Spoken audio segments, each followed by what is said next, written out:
ഒരാളെക്കുറിച്ചുള്ള സത്യങ്ങളോ അല്ലെങ്കിൽ ചില പുറത്ത് പറയാൻ പാടില്ലാത്ത വല്ല വിവരങ്ങളോ ആരെങ്കിലും വിളിച്ച് പറഞ്ഞാൽ ആദ്യമായിട്ട് പ്രതികരിക്കാൻ സാധ്യത ഏറ്റവും കൂടുതൽ ആരായിരിക്കും? അതൊരിക്കലും അവരുടെ വീട്ടുകാരായിരിക്കില്ല. അവരുടെ കാമുകന്മാരായിരിക്കും. അല്ലെങ്കിൽ അവരുടെ കമിതാക്കളായിരിക്കും. ഉറപ്പാണ്. ആണാണെങ്കിൽ പെണ്ണും, പെണ്ണാണെങ്കിൽ ആണുമായിരിക്കും മിക്കവാറും പ്രതികരിക്കാൻ സാധ്യത. അവരാണ് ഓടിക്കേറി വന്ന് നമ്മളെ തല്ലാൻ വരുന്നതും തെറി പറയാൻ വരുന്നതും. കഴിഞ്ഞ ദിവസം ഒരുത്തൻ വന്നില്ലേ, എൻ്റെ അടുത്ത് വന്നിട്ട് ഇങ്ങനെ കുറേ അങ്ങനെയുണ്ടോ ഇങ്ങനെയുണ്ടോ കുഞ്ഞമ്മ വല്യമ്മ എന്നൊക്കെ. അവനോട് നിൻ്റെ അപ്പൻ്റെ അമ്മ എന്ന് പറയുന്നത് എനിക്കറിയാൻ വേണ്ടിയിട്ടല്ല. പക്ഷെ ഞാനും അവനും ഒരു തന്തയ്ക്ക് ഉണ്ടായതല്ലല്ലോ. പിന്നെ ഞാൻ ഇച്ചിരി പബ്ലിക് ഓറിയൻറ്റഡ് ആയി നിൽക്കുന്നതുകൊണ്ട് നമ്മൾ പറയുന്ന കാര്യങ്ങൾ ഒന്ന് ശ്രദ്ധിച്ചൊക്കെ പറയണ്ടേ. അല്ലെങ്കിൽ സ്ക്രീൻഷോട്ടൊക്കെ എടുത്തിട്ട് ദേവതി വന്ന് ഇങ്ങനെയൊക്കെ പറഞ്ഞു എന്നൊക്കെ പറഞ്ഞാൽ നമുക്കൊരു നാണക്കേടല്ലേ. അല്ലെങ്കിൽ കൊടുങ്ങല്ലൂർ ഭരണി തോറ്റു പോകുന്ന പാട്ട് എനിക്ക് പാടാൻ അറിയാൻ വേണ്ടിയിട്ടല്ല. അപ്പോൾ ഈ കമൻറ്റ് ചെയ്യാൻ വരുന്നത് അല്ലെങ്കിൽ ഇങ്ങനെയൊക്കെയാണെന്ന് പറഞ്ഞ് വരുന്നത്, പിന്നെ ജാതിയുടെയും മതത്തിൻ്റെയും കാര്യങ്ങളൊക്കെ പറയുന്നത് ഈ പറയുന്ന കീപ്പായിട്ട് കൊണ്ട് നടക്കുന്നവൻ, അല്ലെങ്കിൽ ദാ ഇപ്പോൾ വന്നിരിക്കുന്നവൻ. അതിനെന്താ കാരണം എന്നറിയാമോ?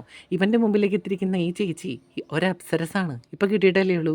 ഈ ചേച്ചിക്ക് ഇവൻ ഗന്ധർവനാണ്. ഇപ്പോൾ വന്നിട്ടല്ലേ ഉള്ളൂ.